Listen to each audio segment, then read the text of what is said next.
Hi everyone, कैसे हैं आप सब लोग। आशा करती हूँ कि आप सब लोग बहुत बढ़िया होंगे। बहुत टाइम के बाद वीडियो बन रही है तो मैं कंटिन्यू करूँगी कॉम्प्लेक्स एनालिसिस। ओके, तो कॉम्प्लेक्स एनालिसिस पे कुछ वीडियोस बन चुकी हैं, उसमें कुछ बेसिक सा है। तो हम क्या करने वाले हैं कि we will see complex analysis from very basic to advance. Okay, जितना हो सकेगा उतना एडवांस तक जाएंगे। तो चलिए शुरू करते हैं कॉम्प्लेक्स एनालिसिस। ओके, तो कॉम्प्लेक्स एनालिसिस में सबसे पहले तो कॉम्प्लेक्स नंबर आते हैं, जो कि आप सब लोग जानते ही होंगे। ठीक है ना। तो कॉम्प्लेक्स नंबर को जो है z से डिनोट करते हैं। इसको जो है x प्लस आइटा y के फॉर्म में लिखा जाता है, जहाँ पे x और y जो है वो रियल नंबर से बिलोंग करते हैं। ठीक है, उसके बाद हम इसको जो है एक वेक्टर की तरह डिनोट कर सकते हैं। राइट। तो आज के वीडियो लेक्चर में हम बात करने वाले हैं मॉड्यूलस के बारे में। ठीक, so in this video lecture we are going to see the modulus. ठीक है, यानी कि मॉड ऑफ z, इसके बारे में हम बात करने वाले हैं। ठीक, तो ये हमारा आज का टॉपिक है। ओके, तो इसमें हम पढ़ेंगे कि मॉड्यूलस क्या होता है और उसकी बहुत सी प्रॉपर्टीज़ हैं, उनको डिस्कस करने वाले हैं। ठीक, तो चलिए, जैसे कि मैंने कहा कि हम इस z को जो है वेक्टर की तरह डिनोट करते हैं। राइट, यानी कि कुछ ऐसा कि अगर ये z है तो इसको हम जो है एक्स वाई प्लेन में, वैसे तो इसे कॉम्प्लेक्स का प्लेन भी कह सकते हैं। राइट, तो x कॉमा वाई को हम इस प्लेन में डिनोट कर सकते हैं। राइट, मान लीजिए वो यहाँ पर है x कॉमा वाई। ठीक, अब जो है जो मॉड्यूलस है वो क्या डिनोट करता है। एक्चुअली मॉड्यूलस डिनोट करता है ओरिजिन से लेकर यहाँ तक की जो लेंथ है। कहने का मतलब ये हुआ कि इस वेक्टर की लेंथ को जो है वो मॉड्यूलस डिनोट करता है। ठीक है, तो मॉड्यूलस की आप ये कह सकते हो कि डेफिनेशन क्या होती है कि हम जो है हर नंबर z को, दिस इज कॉम्प्लेक्स नंबर या फिर दिस z को जो है हम एक रियल नंबर असाइन करते हैं। ठीक है, एंड दैट इज मॉड्यूलस, जो कि किसके बराबर होता है, इसको डिनोट करते हैं मॉड ऑफ z से।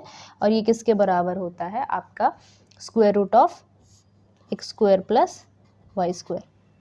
यानी कि x का स्क्वायर करेंगे, y का स्क्वायर करेंगे, ये रियल नंबर है।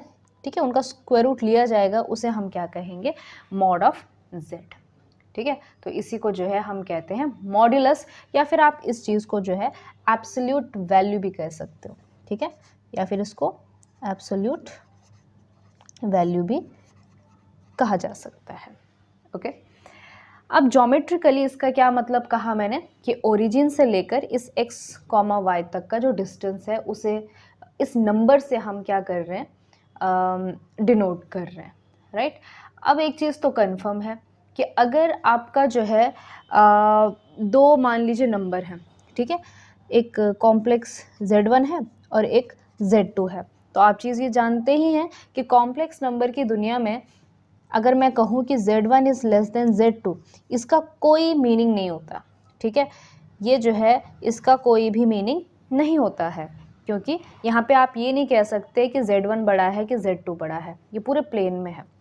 राइट, लेकिन अगर mod of z1 is less then mod of z2, तो उस केस में हम ये कह सकते हैं, वहाँ से हम ये मीनिंग निकाल सकते हैं कि आपका जो ये z1 होगा ना, ये ओरिजिन के करीब होगा और जो z2 होगा वो ओरिजिन से दूर होगा। तो यानी क्या है कि अगर mod of z1 is less then mod of z2 है, इसका सिंपल सा मीनिंग है कि आपका जो z1 वाला कॉम्प्लेक्स नंबर है वो ज़ीरो के नज़दीक है और z2 वाला जो कॉम्प्लेक्स नंबर है वो कंपैरेटिवली z1 के दूर है।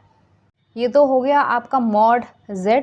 ठीक है, अब क्वेश्चन ये है कि दो कॉम्प्लेक्स नंबर के बीच का डिस्टेंस किस तरह से निकाला जाए। ठीक है, अगर से मैं मॉड z की बात कर रही हूँ तो आप ये भी कह सकते हो कि 0 और z के बीच का डिस्टेंस है। ठीक है, लेकिन अगर दो नंबर है z1 और z2 हैं, इन दोनों के बीच का अगर हमें डिस्टेंस निकालना है तो उसको कैसा निकाला जाएगा, mod of z1 minus z2। ठीक है, अब इस z1 के जो कोऑर्डिनेट हैं, या फिर z1 जो है अगर आपका मान लीजिए x1 प्लस आइटा y1 है और z2 जो है आपका x2 प्लस आइटा y2 है, तो z1 माइनस z2 क्या हो जाएगा, ऑब्वियसली z1 माइनस z2 हो जाएगा आपका x1 minus x2 plus iota y1 minus y2, ठीक है। और इस डेफिनेशन के हिसाब से आपका जो mod of z1 minus z2 है ये किसके बराबर आ जाएगा, square root of x1 minus x2 का whole square plus y1 minus y2 का होल स्क्वायर। तो इस तरह से आप दो कॉम्प्लेक्स नंबर के बीच का डिस्टेंस बता सकते हो। अब सवाल ये है कि मैंने आपसे ये बताने की क्या ज़रूरत थी, ठीक है। ये बताने की ये ज़रूरत थी कि अगर मान लीजिए इसमें से मैं एक पॉइंट फिक्स कर लेती हूँ, ठीक है।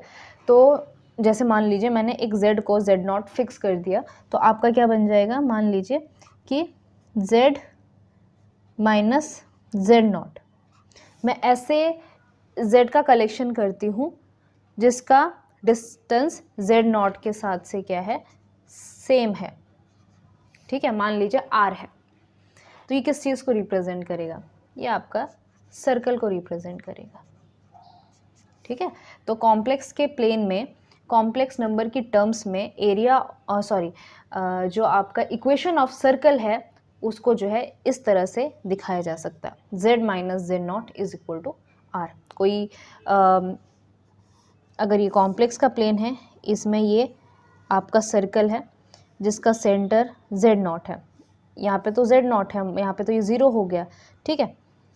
और इसका जो रेडियस है वो कितना है, r है। तो सारे वो पॉइंट्स यहाँ पे जितने भी पॉइंट्स होंगे इसके बाउंड्री पर वो हो जाएंगे आपके z, और ये जो z0 है ये आपका है ओरिजिन, और जितना डिस्टेंस है वो r है। तो ये जो इक्वेशन है वो आपके सर्कल के इक्वेशन को रिप्रेजेंट करती है, राइट। तो फॉर एग्जांपल जैसे कि अगर मैं लिखूं कि z minus 1 plus 3 iota is equal to 2, ठीक है। तो ये क्या रिप्रेजेंट करेगा, ये एक ऐसे इक्वेशन ऑफ सर्कल को रिप्रेजेंट करता है जहाँ पे आपका जो सेंटर है, इसमें से अगर मैं माइनस साइन कॉमन लूँ तो सेंटर आपका हो जाएगा 1 माइनस 3 आयोटा, ठीक है।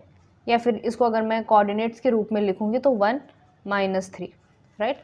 और रेडियस कितनी हो जाएगी, 2 हो जाएगी, ठीक है। तो ये इक्वेशन ऑफ सर्कल को रिप्रेजेंट करता है।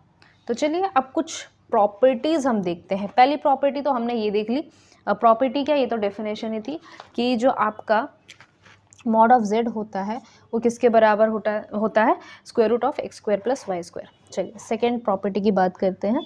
आपका सेकेंड प्रॉपर्टी कहता है कि आपका एक्चुअली जब दोनों तरफ आप इसको स्क्वायर करेंगे, ठीक है, तो ये क्या हो जाएगा, मॉड ऑफ z का स्क्वायर हो जाएगा, ठीक है, which is equal to X square plus Y square हो जाएगा, राइट। लेकिन ये x और y है क्या, ये x जो है इस z का रियल पार्ट है और y आपका कैसा है, इमेजिनरी पार्ट है। यानी क्या, ये प्रॉपर्टी क्या कहती है कि mod of z square is equal to real part of z का square plus imaginary part of z का स्क्वायर, ठीक है। तो बस इसमें कोई एक्सप्लेन करने की ज़रूरत नहीं थी, ये आपकी सेकेंड प्रॉपर्टी कहती है। थर्ड प्रॉपर्टी क्या कहती है कि real part of z is less than और equal to mod of real part of z which is further less than और equal to mod of z, ठीक है। इसी तरह से आप इमेजिनरी पार्ट के लिए भी कह सकते हो कि imaginary part of z is less than और equal to mod of imaginary part of z which is further less than और equal to mod of z। Simple सा इसका एक्सप्लेनेशन है, आप समझ सकते हो इस बात को कि जैसे कि जो रियल पार्ट है, जैसे कि इस केस में रियल पार्ट कितना था, मान लीजिए ये रियल पार्ट 1 है, ठीक है, और इमेजिनरी पार्ट कितना है, -3 है। तो ऑब्वियसली जो मॉड होगा वो उस नंबर से बड़ा ही होगा क्योंकि हमेशा ही पॉजिटिव रहेगा। जैसे कि इस केस में ये -3 है, -3 का मॉड लोगे तो 3 जो है वो -3 से बड़ा हो जाएगा, राइट। और जो सबसे बड़ा होता है वो मॉड z होता है, ठीक है। इसमें भी कोई बहुत बड़ी बात नहीं थी। चौथी प्रॉपर्टी क्या कहती है, चौथी प्रॉपर्टी कहती है इसकी, जिसे हम कहते हैं ट्रायंगल इनइक्वालिटी। ट्रायंगल इनइक्वालिटी, ठीक है। तो ट्रायंगल इनइक्वालिटी क्या कहती है कि Z1 प्लस Z2 का मॉड इज़ लेस देन और equal to mod of Z1 plus mod of Z2। जो दो साइड हैं किसी भी ट्रायंगल के, उनका जो एडिशन होता है वो तीसरी साइड से बड़ा होता है। अब ये एक तरह का वेक्टर सम है, तो ऑब्वियसली अगर इसमें से एक साइड Z1 है, ठीक है, और दूसरी अगर Z2 है, उन दोनों को ऐड करोगे तो वो ट्रायंगल की तीसरी साइड बनती है उस वाले केस में। जैसे कि अगर मैं मान लीजिए आपका ये Z1 है, ठीक है, और दूसरा अगर ये क्या कहते हैं Z2 है मान लीजिए ये, ठीक है, इन दोनों को अगर ऐड करना है तो कैसे करते हैं हम, इसको उठा के यहाँ पे रख देते, राइट, ये बन जाता आपका Z2, और फिर इसकी जो पैरेललोग्राम लॉ जो होता है, तो ये वाली जो साइड बन जाती है Z1 प्लस Z2 बन जाती है। तो देखा जाए तो ये एक ट्रायंगल बना रहा है, ठीक है। तो वैसे ही ये हमेशा कहता है कि Z1 प्लस Z2 का जो मॉड है it is always less than और इक्वल टू Z1 का मॉड प्लस Z2 का मॉड, ठीक है। So this is your triangle in equality. तो फिफ्थ प्रॉपर्टी क्या कहती है आपकी, फिफ्थ प्रॉपर्टी कहती है कि आपका जो है mod of Z1 plus Z2 this is greater than और equal to mod of Z1 minus mod of Z2, ठीक है। तो वहाँ पे प्लस था, तो प्लस के केस में ये वाला पार्ट बड़ा हो जाता है, और अगर बीच में माइनस आ गया तो ये वाला पार्ट बड़ा हो जाएगा। तो फिर प्रॉपर्टी को कैसे प्रूव करेंगे कि जो आपका Z1 प्लस Z2 का mod it is greater than equal to Z1 का मॉड माइनस Z2 का होल मॉड, ठीक है। तो Z1 से शुरू करेंगे इस चीज़ को। वैसे जो मैं ये करने जा रही थी इससे भी सॉल्व हो जाता है, फिर वो XY के टर्म में लिखती, ठीक है, मतलब दूसरे मुझे फिर वेरिएबल लेना पड़ता। ऐसा भी आप प्रोसीड कर सकते हो जो मैंने कैंसिल किया, ठीक है। तो mod of Z1 is equal to, इसमें हम प्लस माइनस Z2 को क्या कर देंगे, एडजस्ट कर लेंगे, ठीक है। तो इसको लिखा जा सकता है कि Z1 plus Z2 minus Z2 को ऐड किया, सब्ट्रैक्ट किया, और इसका मॉड। अब इस पर आप ट्रायंगल इनइक्वालिटी लगा दीजिए। ट्रायंगल इनइक्वालिटी अगर इस पर लगाओगे तो क्या कहती है ट्रायंगल इनइक्वालिटी, कि दिस इज़ लेस देन और equal to mod of Z1 plus Z2, इसको आप पहला वेक्टर मान लीजिए, इसको दूसरा वेक्टर मान लीजिए, plus mod of minus Z2, ठीक है। अब आप जो है कहने का मतलब ये हुआ कि mod of Z1 is less than और इक्वल टू, ठीक है, mod of Z1 plus Z2 का मॉड प्लस, अब देखिए ये माइनस Z2 का मॉड है, ठीक है। तो आपको ये चीज़ पता होनी चाहिए कि चाहे आप Z2 का मॉड लें, चाहे आप माइनस Z2 का मॉड लें, दोनों का मॉड हमेशा क्या रहने वाला है, सेम रहने वाला है, ठीक है। कोई भी कॉम्प्लेक्स नंबर है उसको आप माइनस से मल्टीप्लाई करें तो भी उसकी लेंथ में कोई फ़र्क नहीं आता। माइनस से मल्टीप्लाई करने से क्या हो जाएगा, उसका पोजीशन चेंज हो जाएगा, ऊपर नीचे आगे पीछे हो जाएगा, लेकिन उसकी लेंथ पे फ़र्क नहीं पड़ता, ये इसका मतलब है, ठीक है। तो this is mod of Z2।